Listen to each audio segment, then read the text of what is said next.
En el nombre de Jesucristo nuestro Señor, recibimos tu palabra, Dios, y también tu bendición, Padre, y te pedimos nos bendigas. En el nombre poderoso de Jesucristo nuestro Señor, amén. Le bendiga, hermano. ¿Puede abrir su Biblia, por favor? Vamos a abrirla en el Evangelio de Mateo, Mateo capítulo 13.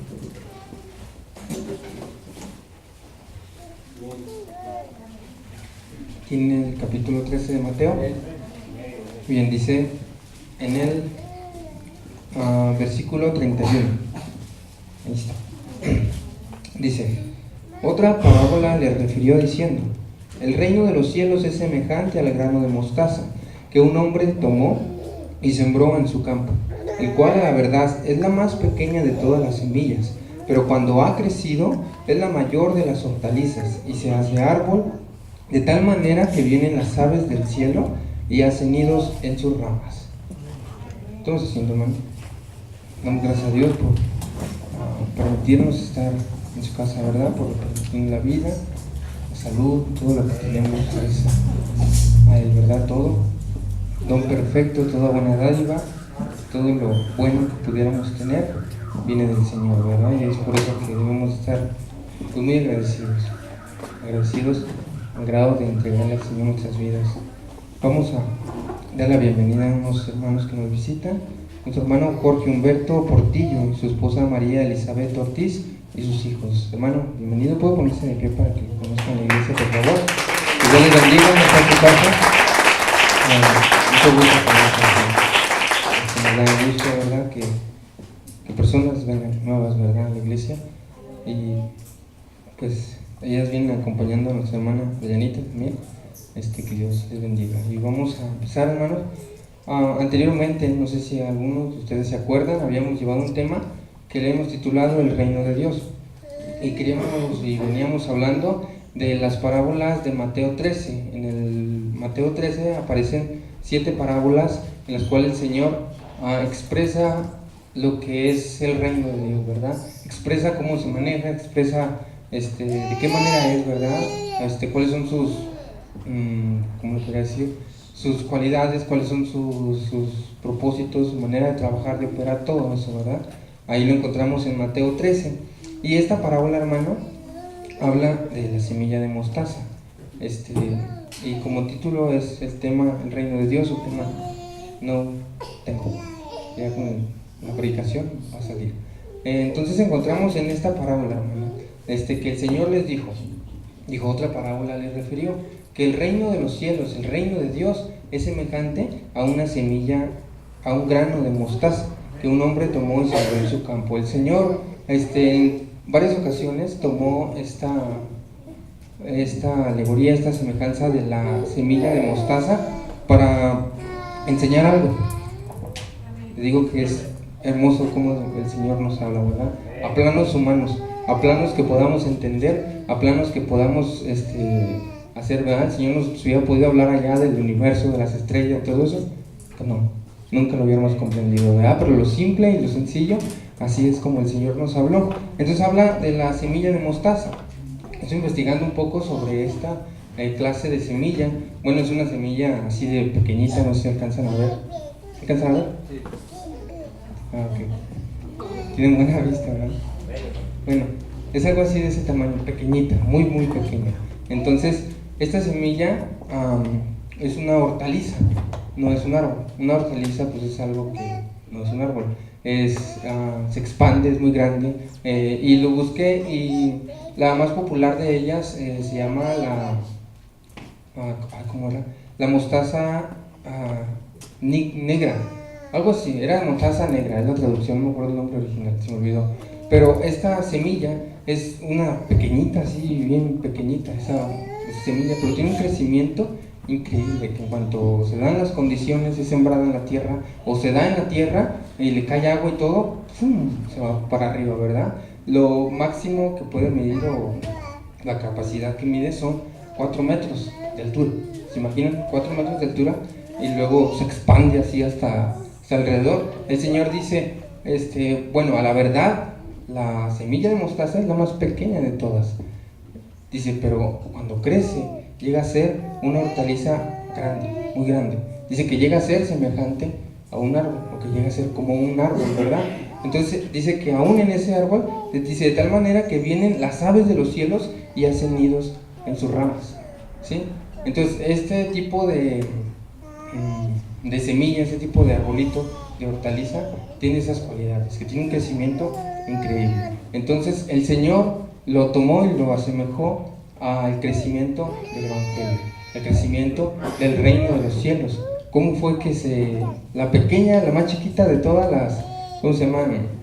Semillitas, llegó el Señor predicando arrepentimiento, llegó predicando amor, llegó predicando todo lo que el Señor predicó, y parecía una cosa así pequeñita, así de chiquita, un hombre insignificante, un carpintero que salió de su taller y empezó a predicar por todas las regiones. Pues ustedes leen en la Biblia, se van a dar cuenta que cada que el Señor abría su boca, eran multitudes las que lo rodeaban, ¿verdad? Dice que a veces no podía ni tenía que esconder el Señor de tantas multitudes que se le acercaban a él. Dicen que aún cuando estaba en el mar, les decía a los discípulos, tengan una barca preparada. Dice, porque todos querían tocar al Señor, todos querían acercarse a él, ¿verdad? Entonces cuando vino él, así de simple, así de sencillo, así de humilde, ¿sí me entienden? Era la semilla que él sembró y se fue expandiendo. Más adelante, él pasa la estafeta, pasa la autoridad, pasa todo a los apóstoles. Y si ustedes leen los hechos de los apóstoles, yo creo que ustedes los han leído, se van a dar cuenta de lo que es. Aún llegó a ser llamada plaga. Le decían a Pablo, tú que vienes y este hombre que predica es la plaga que ha trastornado el mundo, ¿verdad? Por todos sus alrededores. Era una plaga en serio, era una plaga tremenda. Entonces esta parábola el Señor la enseñó para eso, para el crecimiento, la expansión del Evangelio, ¿verdad? Así como la semilla de mostaza que fue pequeña y creció. Y vamos a ir viendo un poco de eso, hermano.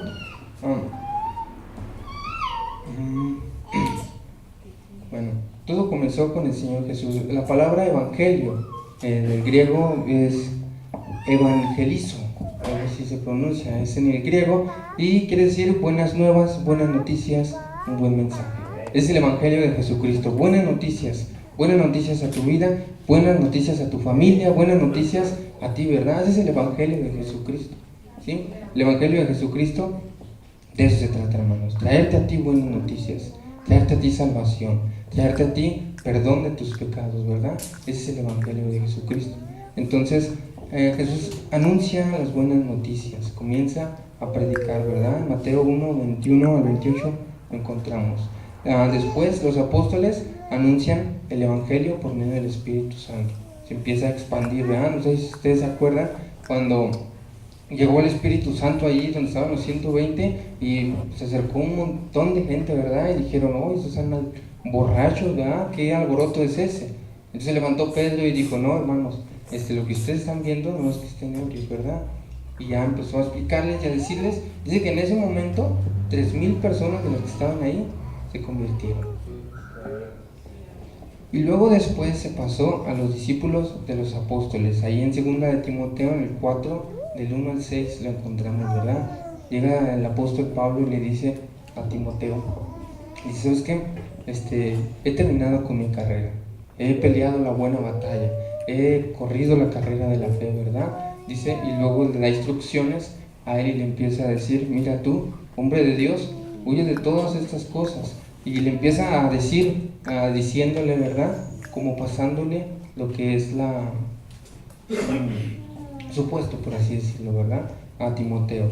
Bueno, entonces encontramos, hermano, en la historia, si ustedes han leído un poco de historia o si han escuchado un poco de historia, en especial de la iglesia, se van a dar cuenta del recorrido que ha tenido el Evangelio, del recorrido que ha tenido el reino de Dios y cómo ha prevalecido. Perdón. Entonces, lo encontramos, yo lo puse en 7 periodos o 7 cosas. El hermano Brown lo enseña con 7 edades, ¿verdad? Entonces, ese es el recorrido que ha recorrido el Evangelio y el reino de Dios. Uno es la iglesia apostólica. del 53, año 53 al 170 en Éfeso, ¿verdad? Otra vez la iglesia primitiva. La iglesia apostólica es la de los apóstoles, cuando los apóstoles que conocieron al Señor comenzaron a predicar, ¿verdad? Después pasó a la iglesia primitiva, los que sucedieron a los apóstoles, los discípulos de los apóstoles comenzaron a predicar. Entonces la iglesia primitiva del 170 al 312, esa es la edad de Esmirna. Eso lo encuentran en Apocalipsis 3, ¿verdad? Ahí encuentran las edades de la iglesia. La iglesia imperial, en el 312, del 312 al 606, ese es Pérgamo, ¿verdad? Cuando la iglesia se unió con el Estado. La otra es la iglesia del oscurantismo, del 606 al 1520, esa es Tiatira. Se lo estoy diciendo así, ¿verdad? Ahorita vamos a verlo, hermano, para que no se aburra. Iglesia de la Reforma, del 1520 al 1750, esa es la iglesia de Sardis. La iglesia moderna, 1750 a 1906, en Filadelfia. La iglesia actual, de 1906 en adelante, ¿verdad? Es el recorrido que ha tenido el Evangelio. Y si ustedes, si pueden darse la tarea, ¿verdad?, de ver un documental, leer o algo, de cómo fue la iglesia de Jesucristo, cómo ha venido, ¿verdad?, desde los tiempos. Y hay una cosa, hermanos, que es de lo que queremos hablar en esta noche. Siempre Dios ha tenido un enemigo. Entonces, en todo el tiempo y toda la obra y en todos los planes de Dios, siempre está el enemigo de Dios. Él no se puede quedar atrás, tiene que estar ahí el enemigo de Dios, ¿verdad? Cuando Dios está haciendo algo en tu vida, cuando Dios está trabajando en tu corazón y en tu vida, ahí está el enemigo de Dios. Cuando la iglesia empieza a despertar y empieza a mirar, ¿verdad?, pues lo que nos ha faltado y lo que hemos tenido, ¿verdad?, empieza el diablo, ¿verdad? Y el diablo, hermanos, trabaja de una manera tan sutil y tan escondida, a veces ni lo percibimos, ¿verdad? A veces pensamos que estamos bien, ¿verdad? A veces pensamos que estamos caminando y que estamos avanzando, y el diablo es lo que nos quiere hacer, ¿sí? Pero ahorita vamos a ir viendo, hermanos. Entonces, cuando llegó la iglesia apostólica, esa semilla se sembró y empezó a crecer, ¿verdad? Empezó a expandirse con gran fuerza. Le digo que les decían plagas, no hallaban ni cómo detenerlos, en serio. No hallaban, pensaban que matándolos, pensaban que encarcelándolos, maltratándolos, los amenazaban. Allá Pedro y a Juan, creo, los amenazaron y los metieron, les dieron unos golpes y dijeron: no anden hablando en el nombre de Jesús. Le dijeron: ¿qué? ¿Obedeceremos a los hombres antes que a Dios? ¿Sí me entienden? Y luego le dijeron: no, prediquen en ese nombre. Y en cuanto salieron a las plazas y empezaron a expandir el Evangelio de Jesucristo. Esa es la fuerza del Evangelio, hermanos. Es el entusiasmo y es el empuje del Evangelio. Hoy en estos tiempos se ha perdido mucho. Se ha perdido mucho ese entusiasmo. Entusiasmo quiere decir lleno de Dios, ¿sí? Ese entusiasmo en la iglesia, ¿verdad? Ese amor al Evangelio de Jesucristo, ese celo al Evangelio de Jesucristo, se ha perdido muchos en estos tiempos, ¿verdad? Y vamos a ir viendo por qué. Entonces, esa iglesia, ¿se imaginan a Timoteo, a Lucas, a todos los discípulos de los apóstoles, viendo a esos grandes hombres? ¿Se imaginan a Timoteo acompañando a Pablo y viéndole en sus viajes, cómo él predicaba, cómo él se esforzaba y todo? ¿Se imaginan la influencia que él adquirió? Entonces empezó la iglesia primitiva, empezó con todo la iglesia primitiva. El gobierno romano, el imperio romano al principio, vio al pueblo cristiano como una religión más. Los vio como unos judíos más, los vio como unos fariseos más. Los vio como unos herodianos más, ¿verdad? Ellos creían y sabían que el cristianismo había salido del judaísmo. Entonces ellos lo vieron así, de esa manera. Para el principio, en el reino romano, para el imperio romano, no era una amenaza. Al principio era algo así como, pues más o menos, ¿verdad? Pero no era una amenaza. Entonces cuando ellos empezaron a ver que el evangelio arrasaba con masas, de hecho, lo encuentran ahí en Hechos también, los artífices de los dioses paganos se enojaron y dijeron: desde que este hombre Pablo ha venido a predicar aquí, y si nuestras ganancias han bajado. Dice: y no solo eso, dejen ustedes nuestras ganancias, van a desestimar el gran templo de la gran diosa Diana, ¿verdad? Entonces el evangelio empezó a apartar a la gente del pecado, la empezó a apartar del paganismo, la empezó a apartar de todo eso. El imperio romano tenía una manera de operar, muy similar a estos tiempos, ¿verdad? Pero tenía una manera de operar para controlar lo que es el poder en el pueblo, para controlar al pueblo, ¿verdad? ¿Y saben cuál era esa? Sus teatros, sus fiestas, ¿cómo se llaman? Sus coliseos romanos, ¿sí? Eso era lo que el diablo y el imperio romano utilizaba para tener al pueblo así, ¿verdad? Se metían y metían gladiadores, metían de todo y dejaban que se peleaban ahí mientras los césares, mientras los emperadores, todos ellos, los poderosos, estaban burlándose y riéndose. Y mientras el pueblo viera eso, no, pues felices, ¿verdad? No importa. Entonces empezaron a ver eso, el imperio romano empezó a ver eso en la iglesia primitiva. Empezó a ver que los estaba apartando de todo eso. Los coliseos, los estadios empezaron a disminuir, ¿verdad? ¿Cómo se llama? ¿Cómo se dice? La asistencia. Empezó a disminuir la asistencia. Empezaron a ver ciertos lugares ya más vacíos, ¿verdad? Y dijeron, pues, ¿qué está pasando? ¿Qué es lo que ha apartado a la gente, verdad? Entonces el imperio romano empezó a sentir miedo. ¿Se imaginan? ¡Wow! El imperio romano, el imperio más fuerte que ha habido, ¿cómo le puedo decir? El reino más fuerte que ha habido aquí en la tierra, teniéndole miedo a un grupo de personas sin armas, ¿cómo se llama? Sin educación, sin nada de eso. ¿Se imaginan la fuerza del evangelio? ¿Se imaginan lo que tenemos en nuestras manos, hermano? En serio. ¿Se imaginan lo que Dios ha depositado en nuestras manos? Ser administradores de ese reino, ser administradores de esa gracia. Wow. Y empezó a sentir miedo ese imperio, ese gigante, ¿verdad? Empezó a sentir miedo de los cristianos. Entonces comenzó la persecución contra la iglesia primitiva. Entonces ahora el espectáculo eran los cristianos. Ahora el espectáculo era meter a cristianos con leones y que los mataran y ver la gente toda emocionada, toda lunática, toda loca. ¿Sí me entienden? Ahora la estrategia era meter a todos los cristianos, los que se dijeran cristianos, en las hogueras y quemarlos delante de la gente.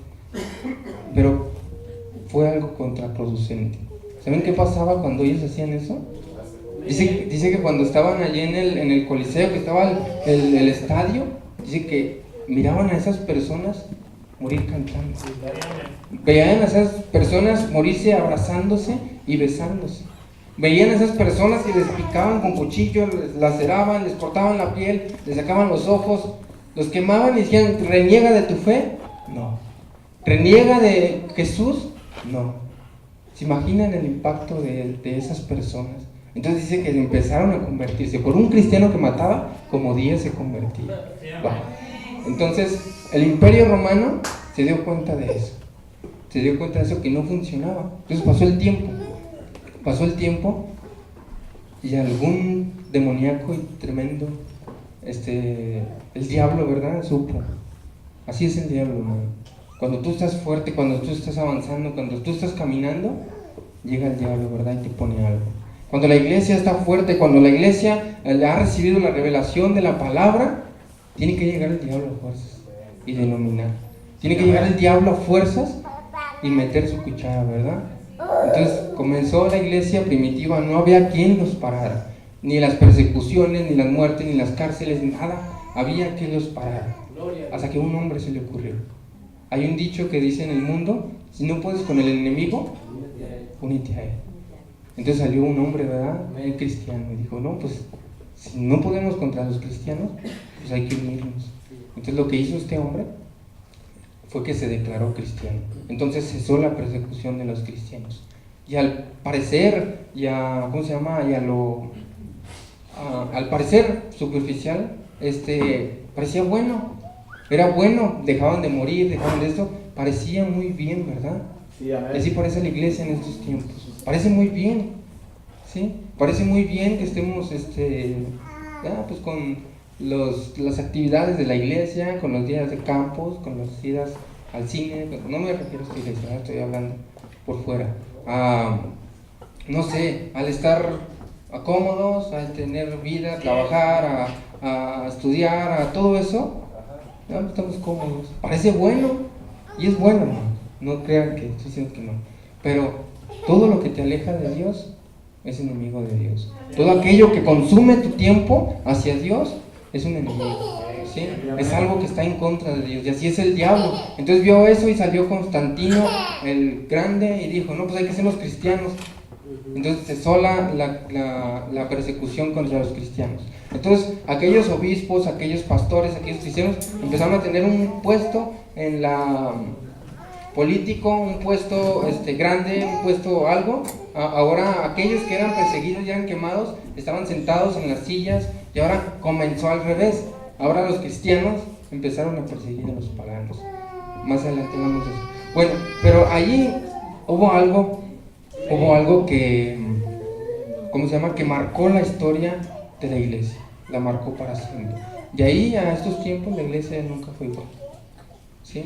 De ahí a esos tiempos la iglesia se tambaleó un poquito, ¿verdad? La iglesia, ¿verdad? No estoy hablando de los escogidos de Dios, porque esos siempre han salido por encima de todo. Aquel pequeño grupito, aquella pequeña manada, siempre ha sobrepasado todas estas cosas. Y lo va a seguir sobrepasando aún, ¿verdad? Entonces, por eso no nos preocupamos. Hubo algo, ¿verdad? Había dos líneas, no me acuerdo si era norte o sur o algo occidental y oriental, pero había dos personas que sabían mucho, dos principales. Entonces comenzaron un debate, empezó aquellas prácticas preciosas y hermosas de vender los bienes y darlos a los demás, de amar al prójimo, de amar a todas las personas. Eso comenzó a convertirse en debates y cuestiones de sabiduría, de intelectualidad, ¿sí me entienden? Comenzó a convertirse eso. Entonces cuando nuestra vida, hermanos, deja de ser práctica en cristianismo, y se convierte en intelectual, se convierte en religión, ahí hay un problema. Ahí está el diablo metido, ¿verdad? En nuestras vidas. Cuando ya deja de ser práctica la vida cristiana, cuando ya deja de alegrarte y de darte gusto ser cristiano y de guardar los mandamientos de Dios, ya estás alejado de Dios. Porque si algo produce felicidad, es Dios. Es gozo inefable, no se puede entender. Ese es Dios. Pero la religión no te va a hacer feliz. ¿Sí me entienden? Y ahorita hablamos también de eso. Bueno, empezaron dos debates, ¿verdad? Uno era la manera y bueno, ¿saben cuál fue ese debate? ¿Ahí se acuerdan? La deidad de Dios, la deidad de Jesucristo. ¿Son tres o es uno? ¿Sí? Empezó ese debate, ¿verdad? Y esa pelea, ¿verdad? Entonces ¿cómo se llamaba este emperador? Constantino se preocupó, ¿verdad? Y empezó a ver que su imperio, su reino se estaba dividiendo. Entonces lo que hizo fue que hizo un concilio, reunió a todos los poderosos y todo. Entonces hizo una votación. De ahí, hermanos, la iglesia ya no fue igual. Ahí se convirtió en la iglesia imperial. Ahora la iglesia y el Estado estaban unidos, como les decía. Ahora los pastores, los obispos tenían puestos en la alta alcurnia, ¿verdad? Entonces ahí comenzó el diablo su reinado de 1500 años. Ahí comenzó el diablo con su reinado 1500 o 1000 años. Sí, pues hay algo. Entonces de ahí comenzó la iglesia del oscurantismo. De ahí ya se empezó a desarrollar la iglesia del oscurantismo. Esta iglesia, hermanos, y si ustedes investigan y leen un poco también, se van a dar cuenta de las atrocidades. Lo que se convirtió el cristianismo original a lo que se convirtió, ¿verdad? En la religión, había una sola religión. El que no era cristiano o el que no se declaraba cristiano y todavía no se llamaba católica, se llamaba cristiano todavía. Era la iglesia de Roma, ¿verdad? La iglesia papal. Entonces empezó el Papa a tomar fuerza. Entonces, en este periodo, hermanos, el que no era cristiano tenía que morir. El que no se convertía al cristianismo se moría. Entonces los que eran perseguidos empezaron a perseguir. ¿Sí me entienden? Aquellos que eran perseguidos y matados y todo empezaron a matar. Entonces comenzaron las cruzadas, ¿verdad? Aquellos de los cristianos con espada que creían que estaban haciendo la voluntad de Dios. que creían que estaban en la voluntad y en el reino de Dios. Hay algo que identifica a todas estas edades, hermanos. ¿Saben qué es? Que ellos creían que estaban haciendo bien, que ellos creían que estaban correctos. Y eso no difiere a estos tiempos. Eso no difiere a estos tiempos que creían que estaban bien, ¿verdad? Y es algo que vamos a hablar también ahorita. Entonces, comenzó la iglesia del oscurantismo. Entonces, se cerró el canon de la Biblia. No me recuerdo, ¿me pueden decir cuándo se cerró el canon de la Biblia? ¿En el año 100? ¿Y fue escrito? ¿O fue ya escrito hasta la imprenta? Colombo reunió todos los libros. Ok. ¿Colombo fue el que lo hizo? Sí. Bueno, miren, ya ven, está lleno de sabiduría en nuestra iglesia. Entonces, esta palabra se escondió. Esto que era para el pueblo, esto que era la vida del pueblo, se escondió. ¿Sí me entienden? La escondieron aquellos, ¿cómo se llaman? Aquellos pastores, aquellos obispos, aquellos papas, aquellos tremendos, la escondieron. Los nicolaitas la escondieron, ¿verdad? Dijeron, no, la Biblia para el pueblo es peligroso. La Biblia para el pueblo no sirve, ¿verdad? Porque si la leen, se pierde el reino, ¿verdad? Si la leen, se pierde. Ya lo escuchamos el domingo, ¿se acuerdan? Qué hermoso. Entonces esta palabra estaba escondida. Y no parecerá igual en estos tiempos. Ahora la iglesia, los grandes, ¿cómo se llaman? Sistemas religiosos, eclesiásticos, han escondido esta palabra, ¿verdad? Ahora esta palabra la han escondido, ¿verdad? ¿Cómo la han escondido? Pues está lleno de Biblias por todos lados. La han escondido en sus dogmas, en sus religiones, en sus tradiciones. En todo eso han escondido la palabra de Dios. Entonces, en esta iglesia, en este tiempo, eso definió lo que era la iglesia, ¿verdad? Y el pueblo era un ignorante, ¿sí me entienden? Una vez vi una película, bueno, si ustedes la han visto, de Martín Lutero, donde decía que él quería ir a salvar a su abuelito o a su abuelita. Entonces decían, ¿qué tengo que hacer? Y ya iba, no, pues tienes que, tantas indulgencias, tantas cosas, tienes que pagar tanto. Y dice, yo me acuerdo que iba de rodillas caminando en un escalón a la capilla de San Pedro, quién sabe qué sería, y tenía que comprar una crucecilla ahí e ir y salvar a su abuelito, ¿verdad? Y qué sorpresa se dio que no pasó nada. Su abuelito seguía donde mismo, ¿sí me entienden? Entonces el diablo trabajó de esta manera aquí en la iglesia. Entonces llega la iglesia de la Reforma, el avivamiento de Lutero, ¿verdad? Ya lo escuchamos. Cuando esta palabra, cuando este precioso libro se dio al pueblo, ¿verdad? Entonces comenzó el avivamiento de la Reforma. Entonces todo eso se fue desenmascarado el diablo, ¿sí? Fue desenmascarado el diablo. Entonces por medio de la palabra de Dios fue desenmascarado y se vino la iglesia de la Reforma. Después viene la iglesia moderna, del 1750 al 1906. Algo que caracterizó a esta iglesia fue el evangelismo. Una fuerza tremenda de evangelismo.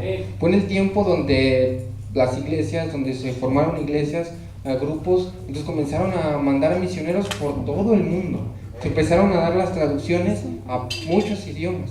Entonces comenzó el evangelio a volver a expandirse, ¿verdad? Fue algo que definió, y uno de ellos, o el principal, el ángel de esa edad, fue Wesley, ¿se acuerdan? Entonces este hombre tiene algo bien increíble. Y una vez leí algo de él, dice que él en su vida tenía familia, creo, tenía hijos y todo, pero él de una ciudad a otra, arriba en su caballo, preparaba sus mensajes. Wow. Tanto tiempo tenía ocupado este hombre que no tenía ni siquiera un tiempo en un escritorio, en una mesa, sentado en una sillita, con lucecitas, con agua cuando quisieras, con todo eso, ¿verdad? Y preparando su mensaje, leyendo la palabra de Dios en un caballo. Wow, qué increíble, ¿verdad? Y nosotros que tenemos mesas, tenemos sillas, tenemos escritorios bonitos, tenemos sala, ¿verdad? Una sala familiar, tenemos una mesa grandota, ¿verdad? Como con 3 integrantes, pero como con 20 sillas. Qué ironía, ¿verdad? Y no se puede leer la Biblia, ¿verdad? No se puede, no hay tiempo, ¿sí? Este hombre buscaba cualquier momento para leer su Biblia y preparar su mensaje porque tenía que alimentar almas, tenía que bendecir almas, tenía que rescatar almas. Ese era su trabajo, ¿verdad? Wow. Entonces, fue algo que caracterizó a esa edad. Entonces ya empieza la iglesia actual, el tiempo del esplendor, la época de oro, la Odisea, ¿sí? La revelación de todo el misterio de Dios. Se comenzó a dar y está abierto para todos, ¿verdad? En estos tiempos. Bueno, para aquel que lo acepte, ¿sí? Pero está abierta esa sabiduría. Ahorita, hermanos, tanta sabiduría hay de todo, de descubrimientos arqueológicos, descubrimientos espaciales, de todo hay ahorita, ¿verdad? ¿Sí? Y la palabra del Señor sigue vigente aún, sigue presente aún. Entonces ese es el desenvolvimiento de la ¿cómo se llama? Del Evangelio de Dios. Esa semillita de mostaza, miren lo que se convirtió. Toda la sociedad, todos los sistemas están impregnados, tienen principios bíblicos, tienen principios cristianos, ¿verdad? Casi la mayoría de todos tienen esos principios cristianos. Nuestro país está fundado, en cierta manera, en principios cristianos, ¿verdad? La nación más grande, más poderosa del mundo está fundado bajo principios cristianos, ¿verdad? Entonces, ¿se imaginan lo que llegó a ser esa semillita? Wow, increíble. Pero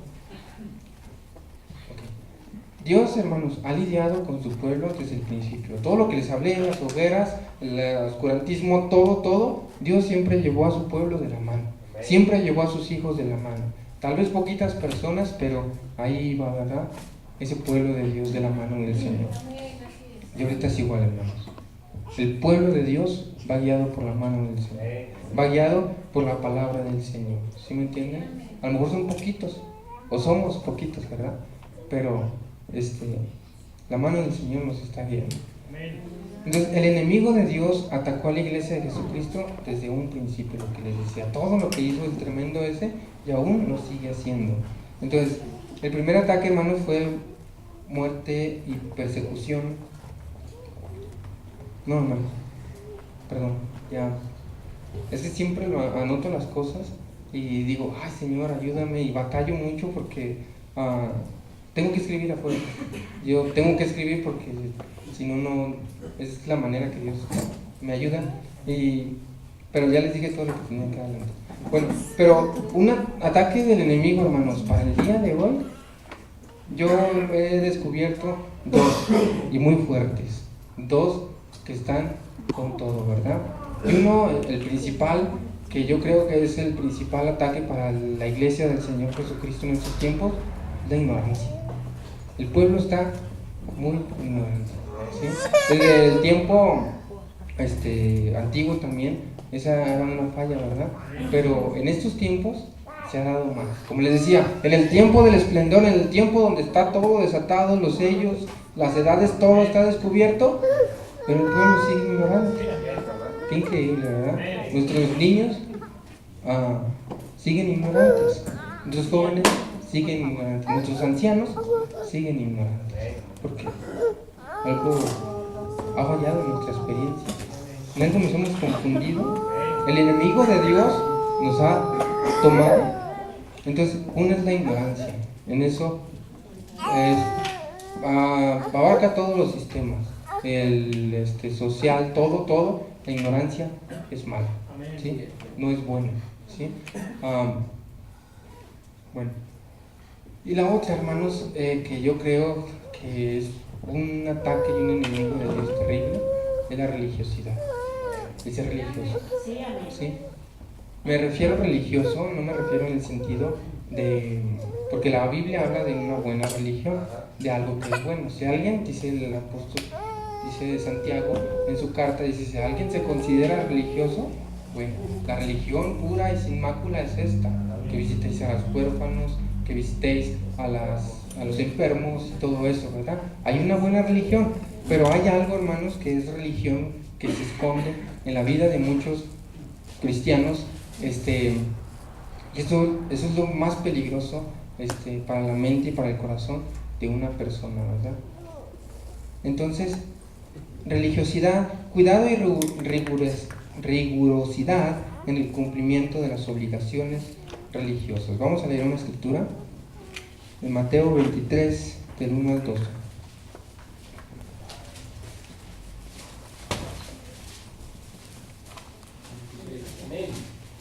Dice, entonces habló Jesús a la gente de sus discípulos diciendo: en la cátedra de Moisés se sientan los escribas y los fariseos, así que todo lo que os digan que guardéis, guardadlo y hacedlo, mas no hagáis conforme a sus obras, porque dicen y no hacen, porque atan cargas pesadas y difíciles de llevar y las ponen sobre los hombros de los hombres, pero ellos ni con un dedo quieren moverlas.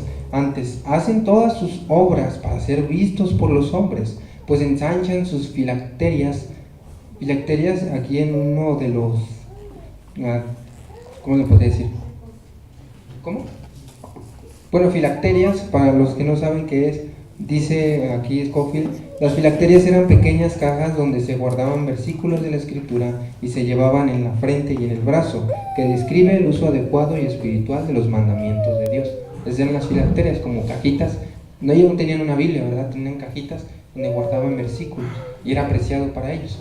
Entonces ensanchan sus filacterias y extienden los flecos de sus mantos y aman los primeros asientos en las cenas y las primeras sillas en las sinagogas y las salutaciones en las plazas, y que los hombres los llamen rabí, rabí. Pero vosotros no queráis que os llamen rabí, porque uno es vuestro maestro, el Cristo, y todos vosotros sois hermanos. Bueno, hasta ahí, hermanos. Entonces, existen varias características en una persona religiosa. Cuando me refiero a religiosa, es una persona no cristiana, pero que es religiosa, ¿sí? Porque el cristiano no es ir a una iglesia, no es asistir, todos lo sabemos, ¿verdad? El cristiano es alguien como Cristo, ¿sí? Es alguien que tiene lo que Cristo tuvo. Entonces una persona, bueno, claro que les menciono que no se trata de no venir a la iglesia, porque si alguien es cristiano, pues tiene que estar con los cristianos, ¿verdad? No creo que alguien que se considere cristiano, pues esté allá con su trabajo, con sus amigos, con sus vecinos, y se la pasen bien, y con sus hermanos no puedan estar. Entonces es algo que está trastornado, está mal. Bueno, entonces, hay 3 características, hermanos, que quiero hablarles en esta tarde, noche, ya para terminar. Bueno, el Señor habló mucho, y en toda la vida del Señor hay unos personajes muy polémicos, muy peculiares, que aparecen junto a Él. Siempre donde estaba Jesús había un grupo de fariseos, o donde estaba Jesús había un grupo de saduceos, un grupo de escribas o un grupo de alguien. Ellos eran considerados en aquel tiempo la religión, ellos considerados las iglesias, ¿verdad? De aquel tiempo eran los fariseos, los saduceos y todos ellos. Entonces eran considerados así, y en serio, era una religión tremenda, ¿verdad? Los judíos para eso son buenos, para la religión son buenos. Y si ustedes se acuerdan de la definición que leímos, es cuidado y rigurosidad en el cumplimiento de las obligaciones religiosas. Eso era algo, ser alguien religiosidad. Pero hay algo, hermanos, características en personas religiosas, ¿sí? Vamos a leer Juan 8:12. Juan capítulo 8, versículo 12. Bien. Muy bien, dice: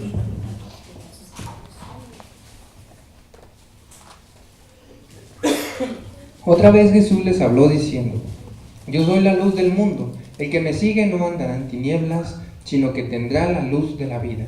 Entonces los fariseos le dijeron: tú das testimonio acerca de ti mismo, tu testimonio no es verdadero. Bueno, la primera característica son sabios y buenos en su propia opinión. Esa es una característica de una persona religiosa, ¿verdad? Una persona religiosa no cristiana. Son sabios y buenos en su opinión. Y hay partes en Proverbios, ustedes la pueden leer, que dice que para el hombre es sabio en su propia opinión, pero el Señor pesa los corazones. Para el hombre sus caminos son justos y son rectos en su propia opinión, pero Jehová pesa los espíritus, todo eso, ¿verdad? Entonces hay una característica en el hombre, ¿sí? No hablando en religión y en cristianismo. Una de esas características es que es sabio en su propia opinión. A veces pensamos que el mundo gira a nuestro alrededor. No sé cuántos de ustedes han pensado.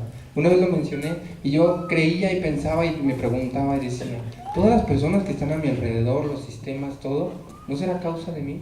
¿O no será todo no será como un sueño en el que yo estoy y todo esto es como, ¿cómo puedo decir? Como una visión, como un sueño? Era algo que yo pensaba, ¿sí? Pero una característica del hombre es que es sabio en su propia opinión. En un pleito, ustedes se fijan, una persona no sabe distinguir entre lo justo e entre lo injusto. Personas no cristianas. ¿Se fijan? Ellos pelean sus derechos. Por ejemplo, si un balón se fue al otro lado, porque alguien le tiró un gol y le erró y le fue para el otro lado, ¿sí? No se fijan en lo que es justo. Tú aventaste mi balón. No, pues es que estamos jugando, ¿sí me entienden? Y tú aventaste mi balón y lo hiciste a propósito. No, estamos jugando y se me fue, ¿sí me entienden? Y empieza la discusión y empiezan los pleitos, pero todos defienden su postura.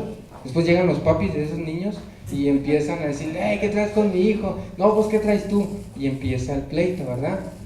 ¿Sí? Así somos como personas. Que le hagan algo a nuestros hijos, cuidado. Pero si lo hacen al hermano, pues no hay problema. ¿Sí? Que le hagan algo a mi esposo. No, perdón. Ese sí no es, ¿verdad? Era al revés. No lo hice a propósito, en serio. Que le hagan algo a mi esposo, no, pues ahora sí, ¿verdad? Se la van a ver con Juana Machetes, dice el hermano Sánchez. Pero si se la hacen al esposo de otro, pues no hay problema, ¿verdad? Porque así somos como hombres, somos sabios en nuestra propia opinión. Pero cuando llegamos al cristianismo, a Cristo, a Jesús, a la Biblia, cuando llegamos a eso se va de nosotros. El egoísmo, la idolatría hacia nosotros mismos se va de nosotros, o al menos se tiene que ir, ¿verdad? Entonces yo quiero que todos escudriñemos en nuestro corazón, en nuestra vida, si eso ya fue, ¿sí? Si o aún somos sabios en nuestra propia opinión. Hay una parte en la Biblia que dice, que les dijo el apóstol Pablo, no me acuerdo, pero él les menciona y les dice, sufran el agravio. Alguien los defraudó, alguien los maltrató, alguien hizo algo que era injusto, sufran el agravio, ¿sí? O sea, ¿para qué se perturban la vida? ¿Para qué se dicen, ay no, no me quieren, me hicieron mala cara, o me hicieron una maldad, ¿verdad? Y se perturban la vida. Ya no voy a la iglesia, ya no quiero ir, ¿sí me entienden? Y no, ya no le voy a hablar a este hermano o a esta hermana, ¿sí? Porque se perturba uno la vida. Y mientras acá se está consumiendo en el corazón la raíz de amargura y se está acabando ese cristianismo, se está acabando a Jesús adentro, ¿sí? Al otro hermano ni siquiera sabe, ¿no? Es una persona, se vuelve una persona infeliz, ¿verdad? Donde todo te duele. La víctima siempre va a ser infeliz, en serio. A mí nunca me ha gustado estar en el caso de víctima, porque me he dado cuenta de que la víctima siempre va a perder. La víctima siempre va a perder, ¿sí me entienden? Entonces, cuando pasa algo, cuando sucede algo así, pues ni modo, ¿verdad? Que puede ser ni modo estarse perturbando ni con el corazón todo podrido por otras personas. Pues no, ¿verdad? Sé feliz porque Dios está en tu vida, además viene por añadidura, ¿verdad? Entonces, una característica, leímos esta escritura, hermano, y ustedes la pueden leer en su casa porque ya es tarde. En todas, si ustedes tienen, por ejemplo, Biblias que tienen letritas rojas, se van a dar cuenta muy fácilmente de las preguntas y de los cuestionamientos que hacen los fariseos y los religiosos a Jesús. Dice, yo soy la luz del mundo. Y dice, no, tú das testimonio de ti mismo, tu testimonio no es verdadero. Y luego llega el Señor y les dice, yo soy el que doy testimonio de mí mismo y el Padre que me envió da testimonio de mí. Y ellos le dijeron, ¿dónde está tu Padre? A ver, enséñanos a tu Padre. Entonces dice, ni a mí me conocéis ni a mi Padre, si a mí me conocieseis también a mi Padre conocerías. Bueno, entonces dice, otra vez les dijo Jesús, yo me voy y me buscaréis, pero en vuestro pecado moriréis. A donde yo voy vosotros no podéis ir. Decían otros entonces los judíos, ¿acaso se matará a sí mismo? Que dice, a donde yo voy, vosotros no podéis ir. Entonces ustedes empiezan a bajar por todos estos capítulos y se van a dar cuenta de que después le dicen, linaje de Abraham somos hijos de Israel, somos linaje de Abraham. Y luego le dice, ustedes son esclavos. Nosotros nunca hemos sido esclavos, ¿sí? Ni siquiera se acordaban del tiempo de la esclavitud, ¿verdad? No se acordaban de todo el tiempo que anduvieron ahí movidos y ¿cómo se dice? Llevados a otras naciones, cautiverio. Ni siquiera se daban cuenta de eso. No, nunca hemos sido esclavos, les decían a Jesús. Y Jesús les decía, son esclavos en su corazón, ¿verdad? Porque el que hace pecado es esclavo del pecado. Entonces les decían, yo hablo lo que he visto acerca del Padre y vosotros hacéis lo que habéis oído acerca de vuestro Padre. Respondieron y dijeron, nuestro Padre es Abraham. Ustedes lo leen y se van a dar cuenta de todos los cuestionamientos, de todo lo que le decían a Jesús y todo lo que el Señor Jesús decía. Estos tenían que debatir algo, ¿verdad? Así es el religioso. Todo lo que el Señor tiene que decir, tiene que debatir algo, ¿verdad? No lo puede tomar así de simple y de sencillo. Cuando viene de la palabra de Dios, no me estoy refiriendo que se coman lo que les dé, tienen que escudriñar, tienen que saber, ¿sí? Pero así es, cuando uno duda y empieza a razonar la palabra del Señor, y hay peligro, ¿verdad?, en nuestras vidas. Vamos a leer Proverbios, hermano, para darnos un poco de idea de esto. Proverbios 16:2, lo voy a leer rápido. Dice, todos los caminos del hombre son limpios en su propia opinión, pero Jehová pesa los espíritus. Todos los caminos del hombre, ¿verdad? Wow. Es una característica del hombre. Proverbios 30:12 dice, hay generación limpia en su propia opinión, si bien no se ha limpiado de su inmundicia. Dice, hay generación limpia en su propia opinión. Esa es una persona religiosa. Aquella persona que no hace nada, aquella persona que no le pueden decir nada, ¿verdad? Aquella persona que en su mente y en su corazón, ¿sí me entienden?, piensa eso. Porque todos podemos demostrar una cosa, pero nuestro corazón, ahí está el asunto. Ahí es donde Dios dice, yo peso los corazones. En el corazón es donde se sabe cuando hay religión, ¿verdad?, en vez de cristianismo. Cuando hay religión en vez de Jesucristo, ¿sí? Dice, pero ni siquiera se ha limpiado su propia inmundicia. Dice por todos lados que es cristiano y sigue pecando, ¿sí? Algo anda mal. Es religioso, no es cristiano, ¿sí? Alguien que dice, no, pues es que yo amo al Señor, yo amo con todo el corazón al Señor. Pero Jesús dijo, el que me ama, mi palabra guardará, ¿sí? Entonces esa persona es religiosa, no es cristiana. Y el cristiano no te hace, ¿cómo le podría decir?, la práctica, porque como les decía, los fariseos tenían práctica, a más no poder, prácticas según de la ley, ¿verdad? Pues están llenas de tradiciones y de cosas.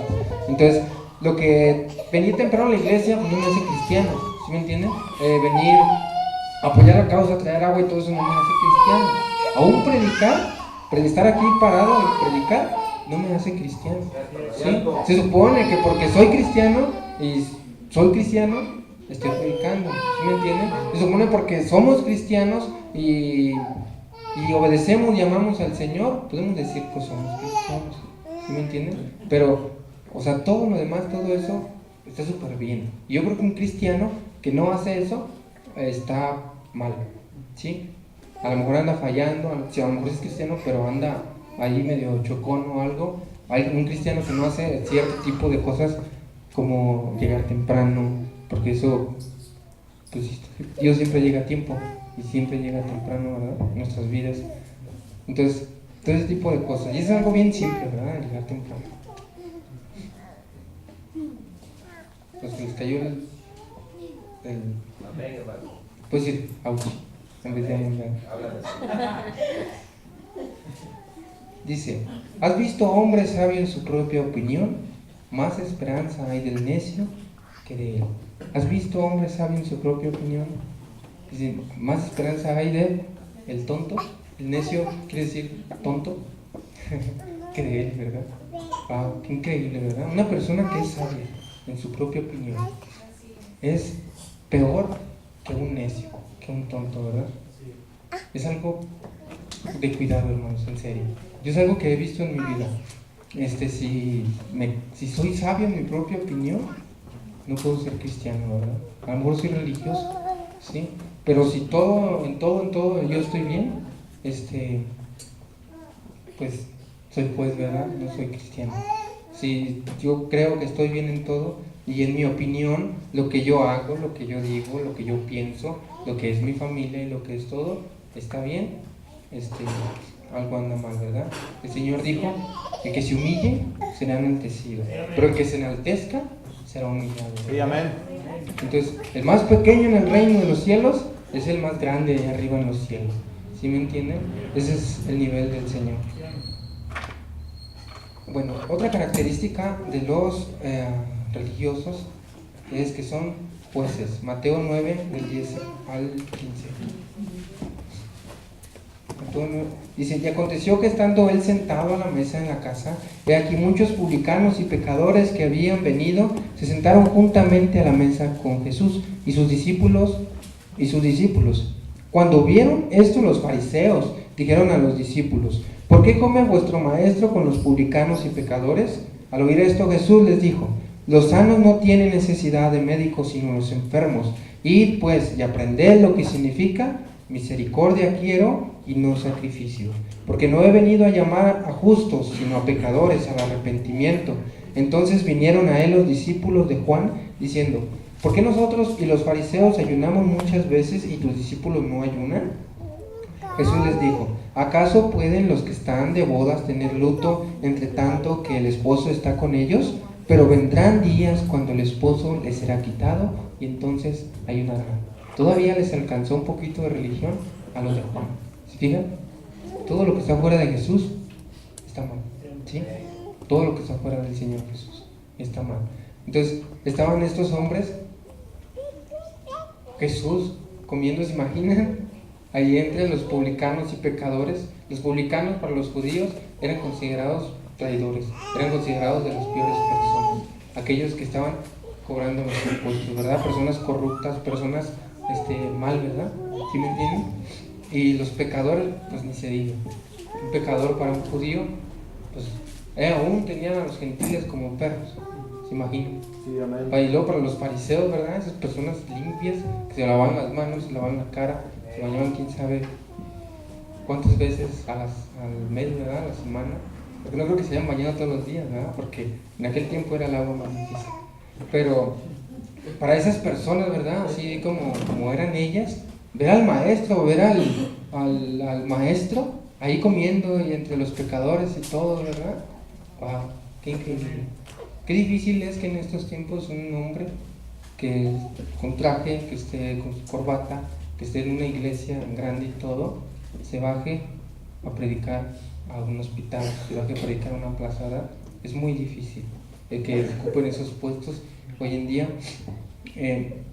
Pero ahí estaban estos hombres, ¿verdad? Vieron al Señor Jesús ahí y dijeron, no, pues si fuera algo, ¿verdad? Si fuera maestro, pues anda comiendo con pecadores y con publicanos, ¿verdad?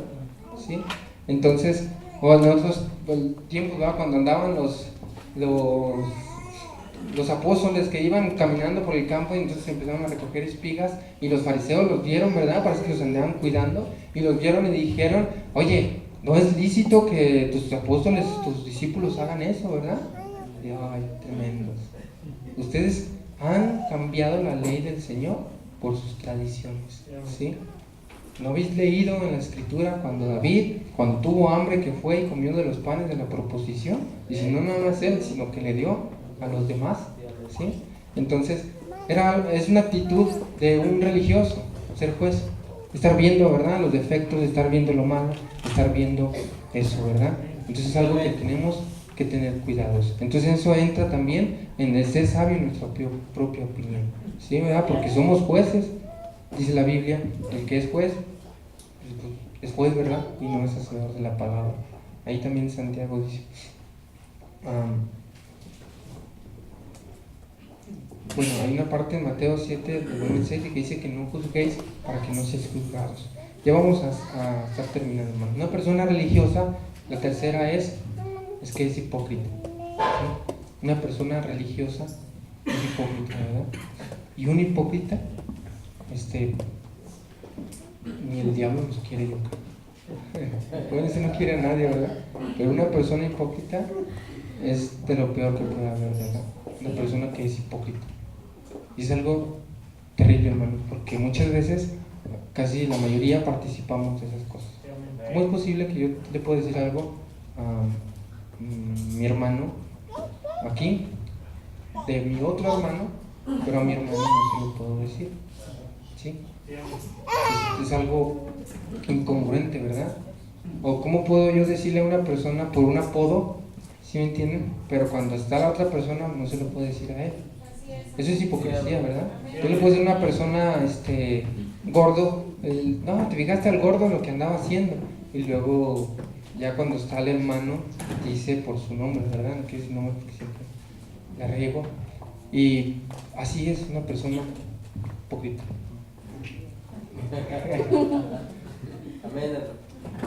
Entonces es de lo peor que puede haber. La hipocresía, hermanos, lo busqué en el diccionario, dice fingimiento de sentimientos. Es una persona hipócrita. De ideas, que cree algo, ¿verdad? De cualidades generalmente positivas, contrarias a los que se experimentan, contrario a lo que es. Es algo así como un cuervo poniéndose plumas de paloma, ¿verdad? Es algo así. Y una persona religiosa eso experimenta, la hipocresía, ¿verdad? Entonces, es algo, hermanos, que yo quiero que meditemos y pensemos. ¿Somos cristianos o somos religiosos? ¿Sí? Y en serio, ser cristiano a ser un hipócrita, hay un espacio muy pequeño. No me refiero a que hay un espacio muy pequeño porque sea muy parecido o sea muy conjunto, sino que en el reino de Dios puede pasar eso, ¿verdad? De que fueron sembradas las semillas, fue sembrada la buena semilla, pero el diablo puso su buena semilla. Fueron sembradas la semilla, pero una cayó en pedregales, cayó en espinos, cayó en todo eso, ¿verdad? Pero por eso les digo, es algo de lo que estamos cerca. El cristiano es cristiano, ahí no hay cosas, pero ahí enseguida puede estar la cizaña, ¿verdad? Entonces, es algo que quiero que pensemos todos, ¿verdad? Porque hay un paso muy pequeño, hermanos, y hay algo que caracteriza también a una persona religiosa. ¿Y saben qué es? No es feliz. Una persona religiosa no es feliz. Puede creer, ¿verdad? Puede fingir sentimientos o ideas o cualidades que tiene, ¿verdad? Pero no es feliz. Y hay una cosa, lo único que te hace feliz es Jesús, el Señor. Y Jesús no es, ¿cómo se llama?, una posición. Una vez estaba platicando con un compañero de trabajo, entonces él estaba platicando y me decía de otro compañero que toma mucho y dice pobre este amigo, ¿verdad? Bueno, voy a decir su apodo porque no estoy diciendo su nombre. Bronco, así le dicen, pobrecito, dice, no es feliz, no creo que sea feliz. Y luego le digo, ¿y para ti qué es la felicidad? Dice, pues estar bien contigo mismo, sentirte bien. Y le digo, ¿sí? Le digo, pues, por ejemplo, yo soy feliz. Le digo, ¿por qué? Dice, bueno, yo me considero una persona feliz. Digo, ¿por qué? No, pues que yo tengo a mis padres, los quiero, los amo. Tengo a mi novia, me siento bien con lo que tengo. Dice, yo creo que eso es ser feliz. Digo, ok. Y dice, personas felices, dice, he conocido muy pocas. Y puedo ver en las personas, él me dice, en varias personas que no son felices, ¿sí? Y él me dice, y una persona que creo que es feliz, dice, creo que es tú. Entonces le digo, pero siempre, le digo, hace falta algo. Aunque tengas todo, aunque todo poseas, siempre tú sabes que falta algo. Y dice, sí, es Dios. Le digo, y lo único que te puede hacer feliz es Dios, ¿verdad? Entonces le digo, entonces la felicidad no es, ¿cómo se llama? No depende de lo que tienes, porque en el momento que te quiten esas cosas se acaba la felicidad. Entonces tu felicidad está fundada en cosas movibles. Pero si ¿cómo se llama? Tu felicidad está fundada en cosas o en la mayor cosa inamovible, tu felicidad es eterna y permanece para siempre. Entonces yo le decía, la felicidad no es algo que tengas, sino no es por lo que tengas, porque Jesús y Dios no es una posesión. Mucha gente decimos, no, pues es que yo tengo a Dios en mi corazón. No, Dios te tiene a ti, ¿verdad? Y al tenerte Él a ti, Él está en tu corazón. ¿Sí me entienden? Entonces, una persona que es feliz tiene a Dios en su corazón. Digo, porque no se trata de lo que tienes, sino de lo que eres. Porque si Dios está contigo, te hace cristiano, te hace ser como Él. ¿Sí me entiendes? Entonces, al estar Dios en tu corazón y al Dios tenerte a ti, te hace feliz. Entonces, una persona que es religiosa no es feliz, en serio.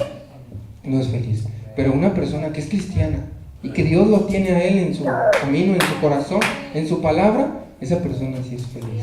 En serio, esa felicidad no la mueve nadie. Porque yo le decía a mi compañero, le decía, ¿te imaginas en esas personas que estaban en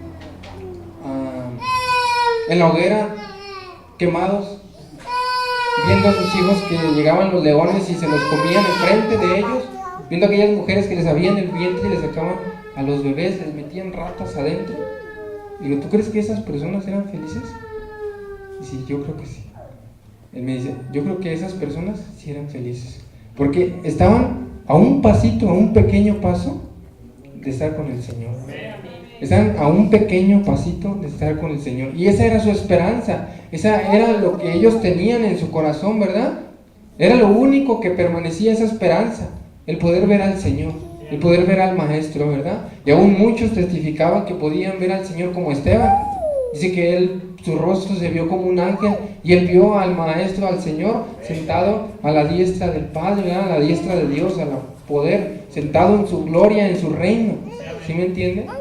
Entonces, decía, ¿tú crees que esas personas eran felices? Sí, sí eran felices. ¿Ustedes creen que Jesús fue feliz? Sí fue feliz. Qué tremendo, ¿verdad?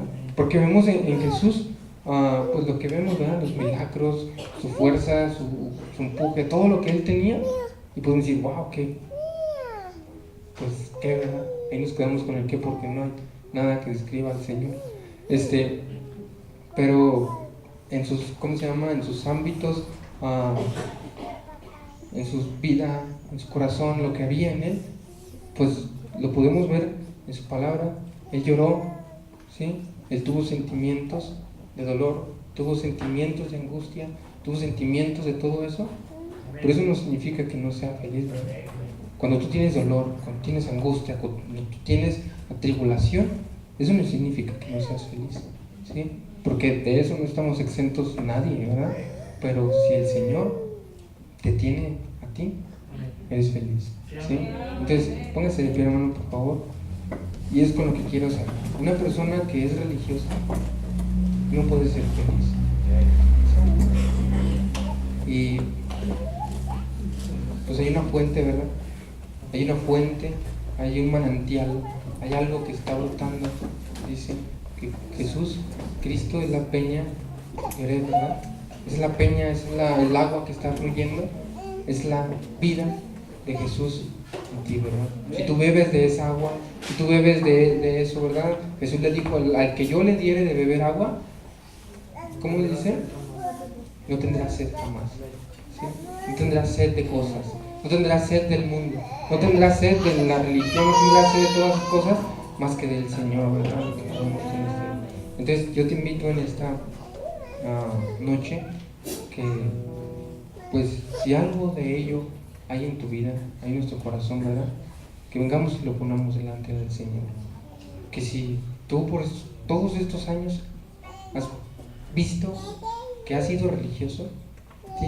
Y tú por todos estos años, no importa, años muchos, muchas experiencias, muchas cosas que has vivido y que has pasado, por tantas iglesias que pasaste, por tantos lugares que pasaste y experiencias, que has sido una persona religiosa y una persona cristiana no una persona feliz, ¿sí? Que vengas y lo pongas delante del Señor. Vamos a orar y le damos lugar a los hermanos. Amado Padre Celestial y buen Señor, en esta noche estamos agradecidos contigo, Señor, Padre, porque tu palabra es viva y es eficaz, Señor. Padre, porque sobre todas las cosas tú te exaltas, Señor.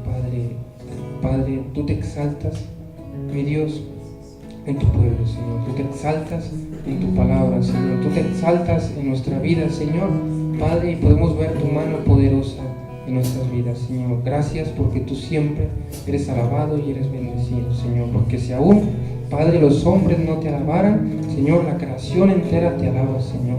Padre, la creación entera, Padre, proclama la grandeza y la majestad del Rey de los cielos, del Rey de la creación, Señor. Y gracias porque tú eres bueno, porque tú estás en nuestras vidas, porque tú nos salvaste, Señor. Padre, porque tú nos redimiste, Señor. Tú nos trajiste hasta este lugar, Dios. Nos has apartado de la religión, de los dogmas, Señor, de la tradición, Padre, y podemos tener una experiencia viva, Padre, contigo, Señor. Mi Dios, un amorío, Señor. Padre, una relación íntima contigo, Señor. Ayúdanos, Padre, a que siempre estemos cerca de ti, Señor. Padre, en alguna ocasión escuché, mi Dios, que cuando unas personas, un esposo y una esposa, están, Señor, Padre, en el altar, ellos no piensan, Señor, en sus deberes, ellos no piensan en sus obligaciones, Señor, no piensan, Señor, en lo que tienen que hacer, Señor, en la ropa que tienen que lavar, en el alimento que tienen que proveer, Señor.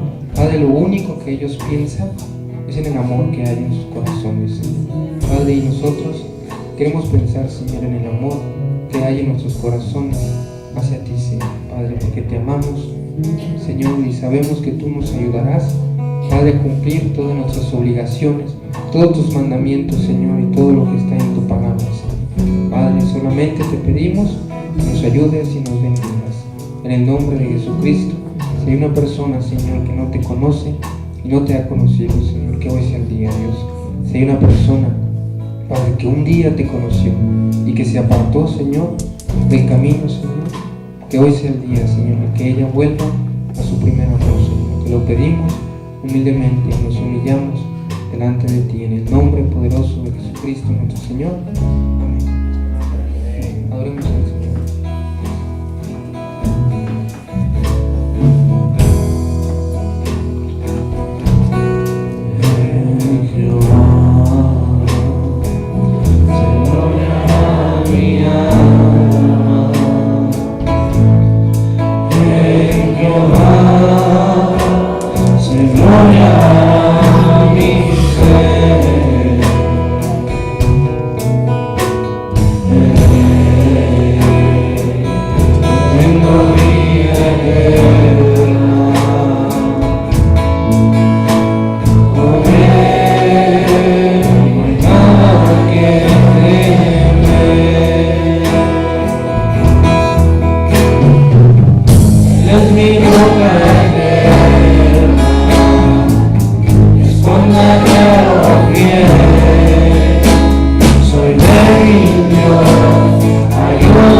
Adoren al Señor en serio.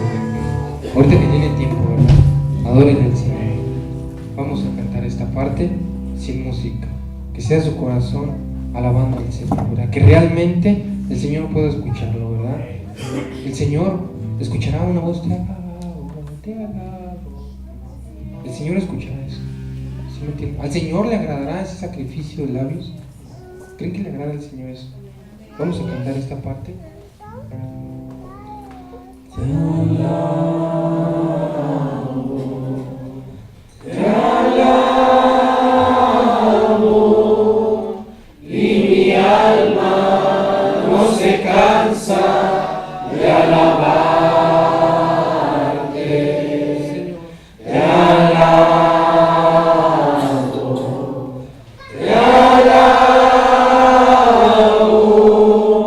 mientras vida exista en mi ser. Nuevamente te alabo. Te alabo, te alabo, y mi alma no se cansa de alabarte. Te alabo, te alabo, mientras vida exista en mi ser. Sí, Señor, te alabamos con todo nuestro corazón. Te alabo,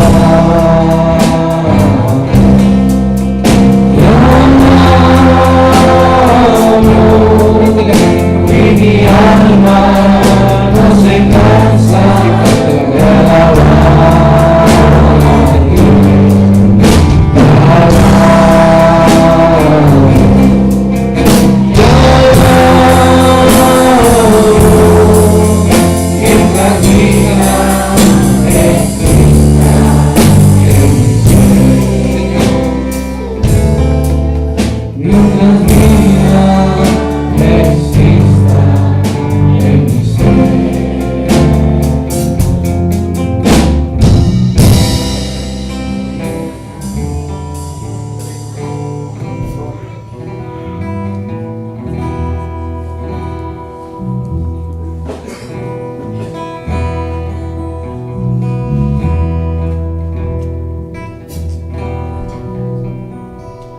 Gloria a Dios. Así como está de pie, hermano, vamos a orar para seguir con el culto, que se complete, sí, orar por la ofrenda y los diezmos, amén. Padre, en el nombre del Señor Jesucristo, te damos gracias por tu amor y tu misericordia, Señor, por tu palabra, Señor, por tu mensaje a nuestra alma, a nuestra vida, Señor. Padre, y para que esto sea completo, Señor, sea perfecto, te pedimos que estas ofrendas y estos diezmos que van a ser depositados, tú los bendigas, los multipliques, donde han de ser usados, Señor, suplan las necesidades de sobremanera, Señor, que quien lo administre, Señor Jesucristo, haga con revelación hasta el más mínimo centavo, Señor, uso de él. Padre, de aquel dador, Señor Jesucristo, aquel que se dispone a cumplir tu palabra, bendice su casa, Señor, bendice su trabajo, bendice su negocio. No permitas, Señor, que el devorador entre a los hogares de tus hijos, Señor. Permite que esas bendiciones nos lleguen, Señor Jesucristo. Gracias por tu amor y tu misericordia, Señor. Gracias porque en todo tú estás con nosotros. Como lo dijo el predicador, que siempre eres tú, Señor, en todos los medios, aún, Señor, en el cumplir tu palabra en esta hora, es parte de una felicidad, Padre. En el nombre del Señor Jesucristo. Amén.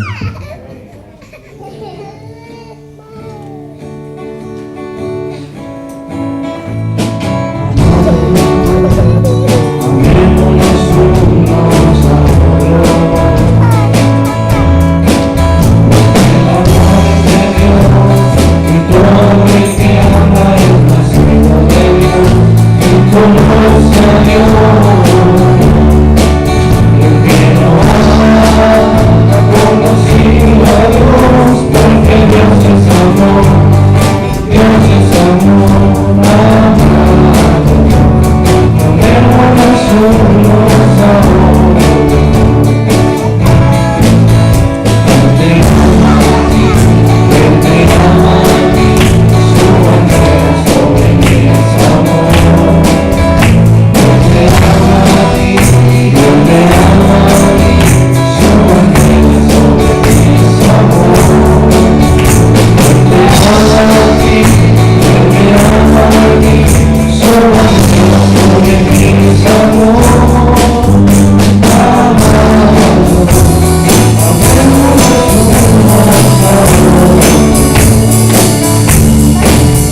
Póngase de pie, hermano.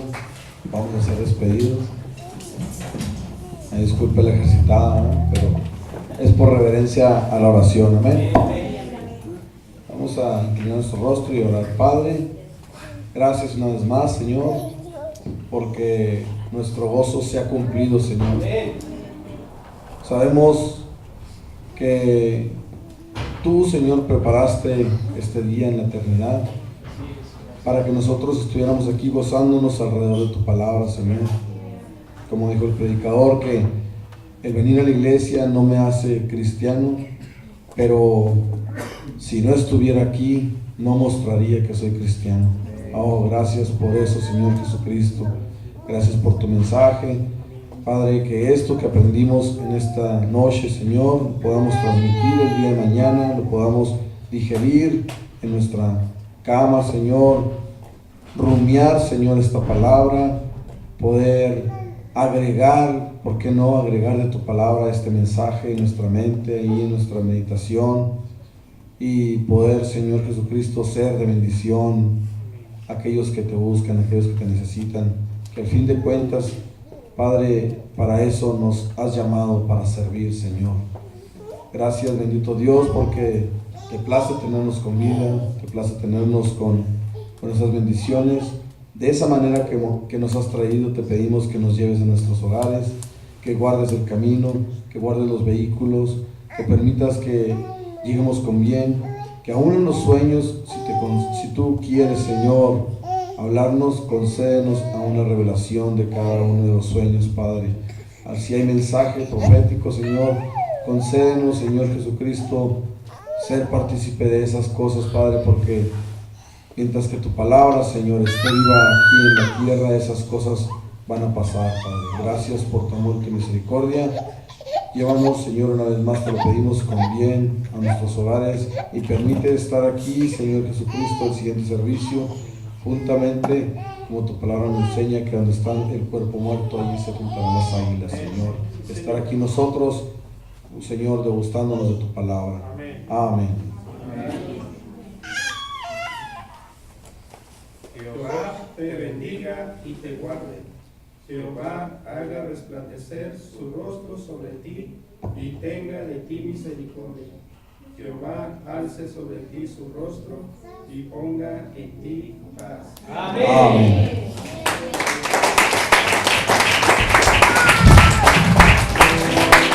No, hermanos, como que vamos a estar siendo despedidos.